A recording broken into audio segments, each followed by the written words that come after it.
Hello दोस्तों, नमस्कार। बहुत बहुत स्वागत है आपका एजुकेशन कीड़ा के डेली करंट अफेयर के वीडियो में। ठीक है। आज के इस वीडियो में डिस्कस करेंगे 12 जुलाई। ठीक है, 12 जुलाई का करंट अफेयर देखेंगे क्या है 12 जुलाई के सबसे महत्वपूर्ण क्वेश्चन जो आपके एग्जाम के लिए बहुत ही ज्यादा यूजफुल हो। ठीक है दोस्तों, और करंट अफेयर डिस्कस करने से पहले एक बार कल के करंट अफेयर का क्विक रिविजन कर लेते हैं। ठीक है। कल के करंट अफेयर का पहला क्वेश्चन था कि निम्नलिखित में से किस राज्य ने 2020-2021 में राज्यों के बीच उधार लेने में जो है शीर्ष स्थान जो प्राप्त किया है। उसका आंसर था तमिलनाडु। ठीक है।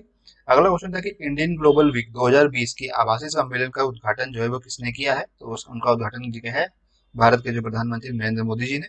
ठीक है। अगला क्वेश्चन था कि किस राज्य सरकार ने दूध डेयरी उत्पादों की शुद्धता सुनिश्चित करने के लिए एक अभियान शुरू किया है। तो वो था राजस्थान सरकार के द्वारा। ठीक है।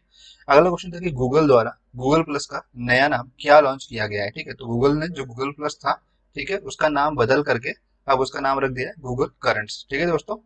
अगला प्रश्न था कि संयुक्त एआई अनुसंधान केंद्र स्थापित करने के लिए एनवीडिया से किस संस्थान के साथ जो है वो सहयोग किया है।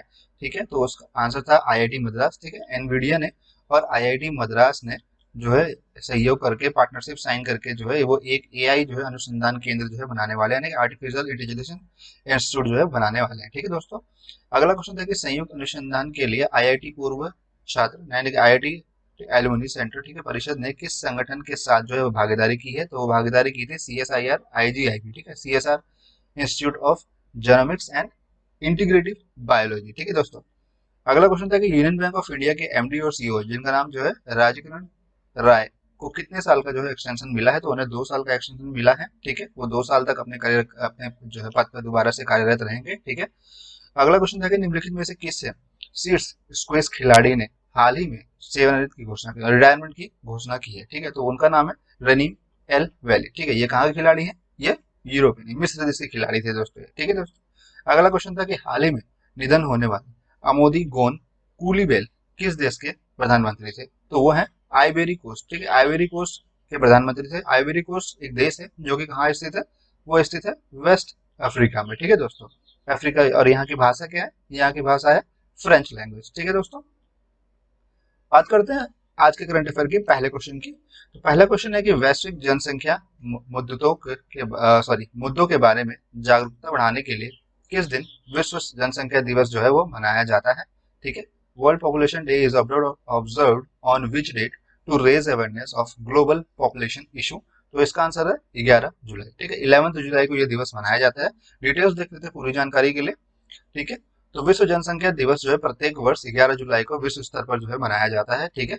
यह दिन बढ़ती जनसंख्या, ठीक है, लिंग समानता, परिवार नियोजन के महत्व, गरीब, ठीक है, मृत स्वस्थता, मानवाधिकारी आदि जैसे मुद्दों के बारे में लोगों में जागरूकता बढ़ाने के लिए मनाया जाता है। ठीक है।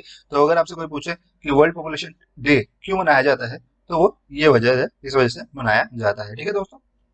इस वर्ष जनसंख्या दिवस 2020 का जो थीम है वो है कोविड-19 ब्रेक पर लगाना। ठीक है, महिलाओं और लड़कियों के स्वास्थ्य और अधिकारों की रक्षा करना। ठीक है दोस्तों। बात करते हैं कुछ उपयोगी नोट्स की। तो संयुक्त राष्ट्र जनसंख्या कोष मुख्यालय जो है वो कहाँ पे है? ये न्यूयॉर्क। ठीक है। संयुक्त राज्य जनसंख्या कोष का कार्यकारी निदेशक कौन है? वो है नतालिया केनेम। ठीक है। संयुक्त राज्य जनसंख्या कोष की स्थापना कब हुई थी? इसकी स्थापना हुई थी 1969 में। ठीक है दोस्तों। आगे बढ़ते हैं अगले प्रश्न की तरफ। अगला प्रश्न है कि फ्लिपकार्ट ने आर्ट एंड क्राफ्ट को बढ़ावा देने के लिए किस राज्य सरकार के साथ जो है वो गठजोड़ किया है। ठीक है, Flipkart tie up with which state government to promote art and craft. ठीक है। तो ये फ्लिपकार्ट ने टाई अप किया है कर्नाटका गवर्नमेंट के साथ। ठीक है। तो कर्नाटका गवर्नमेंट और फ्लिपकार्ट ने टाई अप किया है। क्या टाई अप किया है, क्यों टाई अप किया है, क्या है पूरी डिटेल्स, आइए देखते हैं। ठीक है। तो फ्लिपकार्ट ने कर्नाटका के कला, शिल्प और हथकरघा क्षेत्र को बढ़ावा देने के लिए सूक्ष्म, लघु और मध्यम उद्योग, ठीक है, एमएसएमई, ठीक है, और कर्नाटका सरकार के खान विभाग के साथ जो है एक समझौता ज्ञापन पे एमयू पर हस्ताक्षर किया है। ठीक है। तो मतलब कि एमएसएमई को बढ़ावा देने के लिए फ्लिपकार्ट ने और कर्नाटका सरकार ने दोनों ने हाथ मिलाकर के एक समझौता तैयार किया है। ठीक है। यह समझौता ज्ञापन फ्लिपकार्ट समर्थ कार्यक्रम को कर्नाटका में स्थित ब्रांडों जैसी कावेरी और प्रियदर्शनी हथकरघा कर्नाटका हथकरघा विकास निगमों के हिस्सा के साथ जो है एकजुट करेगा। ठीक है। तो बेसिकली जो है छोटे छोटे उद्योगों को बढ़ावा देने के लिए ये जो एग्रीमेंट है फ्लिपकार्ट और कर्नाटका के बीच में हुआ है। ठीक है दोस्तों। बात करते हैं कुछ उपयोगी नोट्स की। तो फ्लिपकार्ट के जो मुख्य कार्यकारी अधिकारी है वो सीईओ, ठीक है, कल्याण कृष्णामूर्ति, ठीक है। और मुख्य परिचालन अधिकारी कौन है, सीईओ, वो है श्रीराम, ठीक है, वेंकटरमन, ठीक है। और प्रधान कार्यालय इसका कहाँ पे है, बेंगलुरु कर्नाटका में, ठीक है। और बात हुई कर्नाटका की, तो कर्नाटका की हमने कुछ डिटेल्स यहाँ भी मेंशन की है, बट पूरी जानकारी के लिए हम इसके डिटेल्स यहाँ पे डिस्कस कर लेते हैं। तो ये मैप है भारत का, जहाँ पे कर्नाटका यहाँ पे आप देख पा रहे हो रेड हाईलाइटेड पे है, ठीक है। कर्नाटका की राजधानी क्या है दोस्तों, वो है बेंगलुरु। मुख्यमंत्री है बीएस येदुरप्पा, ठीक है। राज्यपाल कौन है, वाजूभाई वाला। लोकसभा की सीटें कितनी है, 28। राज्यसभा की सीटें कितनी है, 12। विधानसभा की सीटें कितनी है दोस्तों, 225। और विधान परिषद की सीटें 75, ठीक है। ये कुछ प्रमुख राष्ट्रीय उद्यान है, ठीक है, जैसे ANSI national park, Kudremukh national park, Nagarhole national park, ठीक है दोस्तों।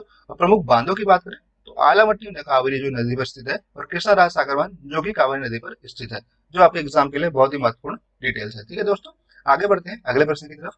अगला प्रश्न की हॉकी इंडिया के कार्यवाहक राष्ट्रपति के रूप में किसे नामित किया गया है, मतलब किसे चुना गया है, ठीक है। Who has been named as the officiating president of hockey of India, ठीक है दोस्तों। तो ये किसे किया गया, ऑप्शन ए, ठीक है, ज्ञानेंद्र निनगोवम, ठीक है, ये इनका नाम है। इसकी डिटेल्स देख लेते हैं पूरी जानकारी के लिए। तो मणिपुर के ज्ञानेंद्र निंगोवम को हॉकी इंडिया का नया कार्यवाहक राष्ट्रपति जो है वो नामित किया गया है, ठीक है। वो मोहम्मद मुस्तफा अहमद का स्थान लेंगे। यह 7 जुलाई 2020 को हॉकी इंडिया द्वारा प्राप्त मोहम्मद मुश्ताक अहमद के त्यागपत्र के बाद उनके व्यक्तिगत और पारिवारिक समारोह के कारण था, ठीक है। तो इससे पहले जो है कौन अध्यक्ष थे, वो थे मोहम्मद मुश्ताक अहमद, जिन्होंने कुछ फैमिली इशू की वजह से अपने पद से इस्तीफा दे दिया है। और अब जो है ज्ञानेंद्र निंगोवम ने उस पद को संभाला है, ठीक है दोस्तों। किस पद को संभाला है, हॉकी इंडिया के प्रेसिडेंट के रूप में, ठीक है। बात करते हैं कुछ उपयोगी नोट्स की। तो हॉकी इंडिया की स्थापना हुई थी 20 मई 2009 को, ठीक है। और हॉकी इंडिया का मुख्यालय कहाँ है, वह नई दिल्ली में। ये जो आप चित्र देख पा रहे हैं दोस्तों, ये हॉकी इंडिया का लोगो है, ऑफिशियल लोगो। और इन्हें जो आप देख पा रहे हैं, इन्हीं का नाम है ज्ञानेंद्र निंगोम बम, ठीक है दोस्तों। आगे बढ़ते हैं अगले प्रश्न की तरफ। अगला प्रश्न है कि उस उपग्रह का नाम बताइए जो इसरो ऑस्ट्रेलिया के लिए लॉन्च करने जा रहा है, ठीक है दोस्तों। ध्यान दीजिएगा, इसरो यानी कि भारत की स्पेस एजेंसी किसके लिए लॉन्च करेगा, ऑस्ट्रेलिया के लिए लॉन्च करेगा, ठीक है। Name of the satellite which ISRO going to launch for Australia, ठीक है। तो इसका आंसर दोस्तों, इसका आंसर है एमेजोनिया 1, ठीक है। ध्यान दीजिएगा दोस्तों, एमेजोन 1 और एमेजोनिया 1 में आप कंफ्यूज हो सकते हैं, तो इसलिए आपको ध्यान देना है कि इसका आंसर क्या है, एमेजोनिया 1, ठीक है दोस्तों। डिटेल्स इसके देख लेते हैं पूरी जानकारी के लिए। तो भारतीय अंतरिक्ष अनुसंधान संगठन यानी कि इसरो ब्राजील के अमोनिया, ठीक है, यहाँ पे अमोनिया लिखा है लेकिन ये एमेजोनिया है, ठीक है, उपग्रह को लॉन्च करेगा, ठीक है। यह उपग्रह अगस्त 2020 तक प्राथमिक पेलोड के रूप में ध्रुवीय उपग्रह प्रेक्षण यान यानी कि पीएसएलवी पर सवार है, ठीक है। जो उपग्रह है दोस्तों वो कुछ इस तरीके से बनेगा, ठीक है। ये उपग्रह है, इसको किसी रॉकेट के थ्रू जो है वो अंतरिक्ष के क्षेत्र में भेजेंगे और वहां पे जो है ये अपना कार्य पर तैनात हो जाएगा, ठीक है दोस्तों। इस उपग्रह को स्थानीय रूप से ब्राजील में डिजाइन और परीक्षण किया गया है। यह पृथ्वी अवलोकन के लिए पहला उपग्रह होगा। यह एक हिच हाइकिंग उपग्रह नहीं होगा, ठीक है दोस्तों। तो पीएसएलवी लॉन्च करने वाला, ठीक है, अमेजोनिया 1 उपग्रह अमेजन क्षेत्र के वनों की कटाई की निगरानी और अवलोकन करने में मदद करेगा, ठीक है। तो अमेजन क्षेत्र जो कि अमेजन आप जानते हैं जो कि विश्व का सबसे बड़ा वृक्षीय या कह सकते हो आप जंगली इलाका है, उस पे निगरानी करने के लिए ये जो उपग्रह ऑस्ट्रेलिया गवर्नमेंट ने बनवाया है, ताकि वो देख सके कहाँ पे जो है गैर कानूनी कटाई हो रही है या कहाँ किस जंगलों में कहाँ पे आग लग रहा है। जैसा कि आपने सुना होगा कि 2020 की शुरुआत में अमेज़न में बहुत ही भयंकर आग लगी थी। तो इन सब चीजों से, आपदाओं से बचने के लिए, इन सब चीजों पर निगरानी रखने के लिए ऑस्ट्रेलिया गवर्नमेंट ने ये सैटेलाइट लॉन्च करने का फैसला लिया था, ठीक है। तो अमेज़न क्षेत्र में हाल ही में जैसे कि बताया मैंने कि आग के साथ इस उपग्रह की भूमिका देश के लिए बहुत ही अधिक महत्वपूर्ण होगी, ठीक है। तो जैसे कि किसी अमेज़न जो कि बहुत इस पूरे विश्व का सबसे बड़ा जो है वृक्षीय क्षेत्र, सबसे बड़ा जो जंगली क्षेत्र है, अगर वहां पर छोटी सी भी आग लगती है तो वो एक बहुत ही बड़ा विशालकाय रूप लेती है और एक बहुत ही बड़ा इम्पैक्ट छोड़ती है पूरे के पूरे विश्व में। तो उससे बचने के लिए ऑस्ट्रेलिया गवर्नमेंट ने ये जो उपग्रह लॉन्च करने का फैसला किया है, ठीक है दोस्तों।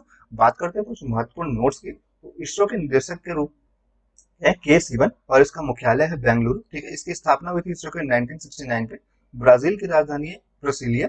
ब्राजील के राष्ट्रपति का नाम है जायर बोल्सोनारो, ठीक है। और ब्राजील की मुद्रा है ब्राजीलियन रियाल, ठीक है दोस्तों। आगे बढ़ते हैं अगले प्रश्न की तरफ। अगला प्रश्न कि दलाई लामा की जीवनी पर एक पुस्तक जो है वो किस वर्ष रिलीज होगी, ठीक है दोस्तों। अब book on Dalai Lama biography to release on which year, ठीक है। तो ये रिलीज होने जा रही है 2020 में, पहले ये रिलीज होने वाली है 2021 में, लेकिन अब ये 2020 में ही रिलीज होगी, ठीक है। तो डिटेल्स देख लेते हैं इसकी पूरी जानकारी के लिए, ठीक है। तो his holiness the 14th Dalai Lama an illustrated biography, ठीक है। ये जो किताब का नाम है, इसका किताब का नाम क्या है, his holiness the 14th Dalai Lama. 14th Dalai Lama क्यों दोस्तों, कि जिस दलाई लामा की तस्वीर आप देख पा रहे हैं ये 14th दलाई लामा है, ठीक है। तो 14वें दलाई लामा है, ठीक है दोस्तों।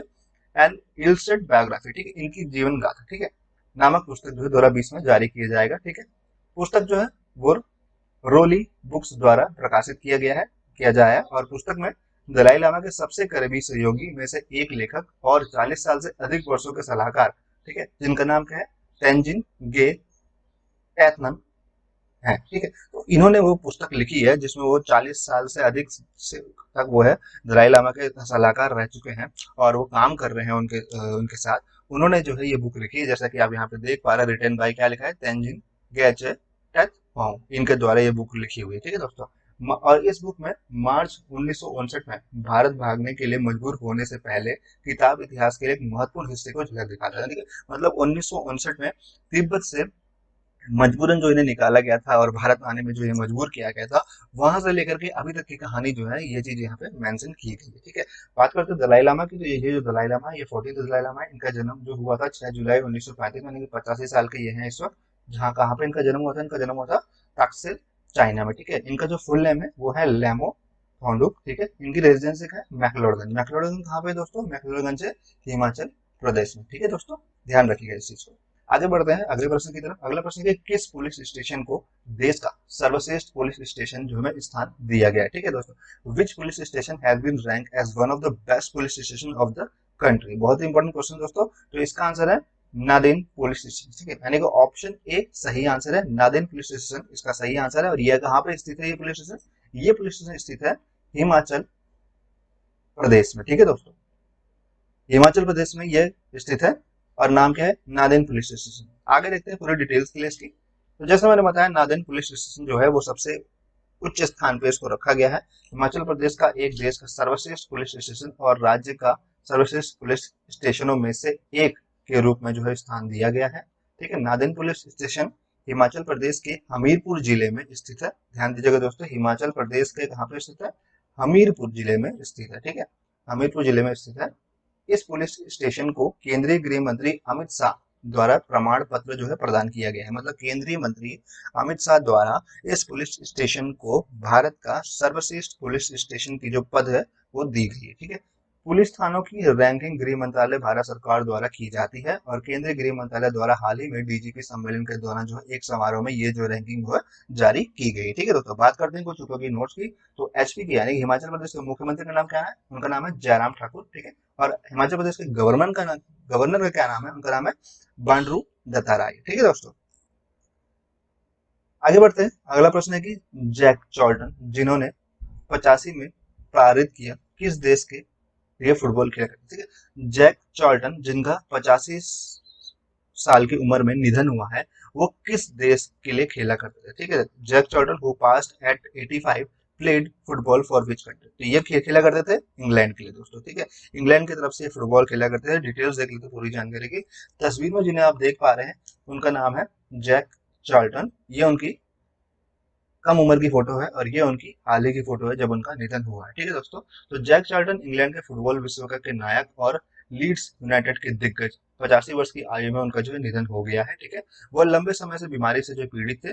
बॉबी चार्ल्टन ने बड़े भाई जो कि उनके हैं वो 1966 में इंग्लैंड का विश्व कप विजेता टीम का हिस्सा थे, ठीक है दोस्तों। उन्होंने 23 साल तक जो है लीड्स यूनाइटेड के लिए खेला और रिकॉर्ड 773 जो है वो प्रदर्शन करके गोल किए, ठीक है दोस्तों। चार्ल्टन जो है जिन्होंने 35 अंतर्राष्ट्रीय कप जीते हैं, इंग्लैंड की टीम का हिस्सा थे, ठीक है, जिन्होंने 1966 में फाइनल में पश्चिम जर्मनी को 4-2 से जीत दर्ज कराई थी, ठीक है दोस्तों।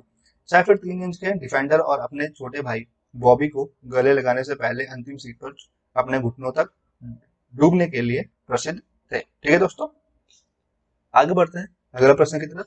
अगला प्रश्न है कि निम्नलिखित में से किस बीमा प्रदाता ने कोरोना कवच नीति जो है वो लॉन्च किया है। Which of the following insurance provider has launch the corona कवच पॉलिसी, ठीक है। कोरोना कवच पॉलिसी नाम का जो है एक पॉलिसी इंश्योरेंस जो लॉन्च हुआ है, और किसने लॉन्च किया है दोस्तों, वो लॉन्च किया है HDFC ERGO, ठीक है। तो ऑप्शन सी हमारा सही आंसर है। डिटेल्स देख लेते हैं इसकी पूरी जानकारी के लिए। ठीक है, तो निजी क्षेत्र में देश की तीसरी बड़ी गैर जीवन बीमा प्रदाता एचडीएफसी ईआरजीओ ने कोरोना कवच नीति जो है वो शुरू की करने की घोषणा की है। ठीक है, यह नई क्षतिपूर्ति स्वास्थ्य नीति सरकार अधिकृत, ठीक है, डायग्नोस्टिक सेंटर में वायरस के लिए सकारात्मक निदान पर कोविड-19 के लिए उपचार की मांग करने वाले व्यक्तियों को अस्पताल में भर्ती होने के कारण वाले चिकित्सा खर्चों के खिलाफ जो है वो कवर पेशकश करेगी। ठीक है, तो कोविड-19 के कारण, ठीक है, जो व्यक्ति को हॉस्पिटल में एडमिट होना पड़ रहा है और उनके इलाज में जो भी खर्चा होगा, उन खर्चों के लिए जो है ये पॉलिसी जो है बहुत ही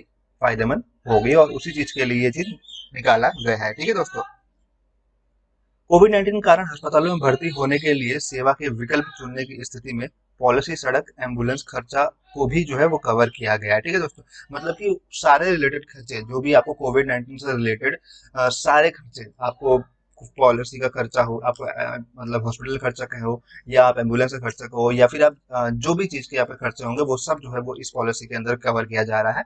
ठीक है, होम केयर एक्सपेंसेस बेनिफिट 14 दिन की अवधि के तहत, ठीक है, चिकित्सा व्यवसाय सलाह पर अपने स्वयं के घरों के भीतर उपचार की मांग करने वालों के लिए पॉलिसी में शामिल किया गया है। ठीक है दोस्तों, अगर आप होम क्वारंटीन कर रहे हैं और होम क्वारंटीन में भी अगर आपकी दवाई जो चल रही है, उन दवाओं में जो खर्चा हो रहा है वो भी जो है इस पॉलिसी के अंदर कवर होगा। ठीक है दोस्तों, ये पॉलिसी धारक अस्पताल में दैनिक नकदी के लिए भी उत्तरदायी होंगे, जो पॉलिसी अवधि के दौरान अधिकतम 15 दिनों के लिए प्रतिदिन बीमित राशि के 0.5% प्राप्त होगी। ठीक है, तो अगर आपने सपोज दोस्तों अगर 1 लाख रुपए की जो है अगर बीमा करवाई है, ठीक है, तो और किसी वजह से अगर कोई भी जिसने बीमा करवाई है अगर वो हॉस्पिटल में एडमिट होता है और उसे कैश की जरूरत पड़ती है, तो वो 15 दिन तक जो है 0.5% इस 1 लाख रुपए का कैश का भी इस्तेमाल कर सकता है, ये इस पॉलिसी कवर के अंदर। ठीक है दोस्तों, तो ये पॉलिसी दोस्तों ये चीज को ध्यान रखते एकदम से लॉन्च किया गया है कि कोविड-19 से रिलेटेड अगर ऐसा कोई भी उपभोक्ता हो या ऐसा कोई भी धारक हो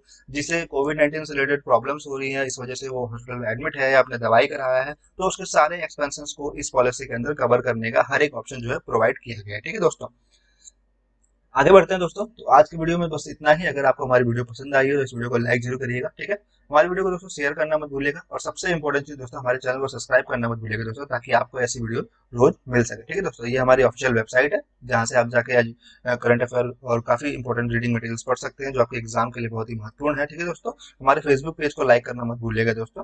ठीक है, आज की वीडियो में दोस्तों बस इतना ही। मिलते हैं आपसे कल, तब तक के लिए नमस्कार, धन्यवाद, जय हिंद, जय भारत।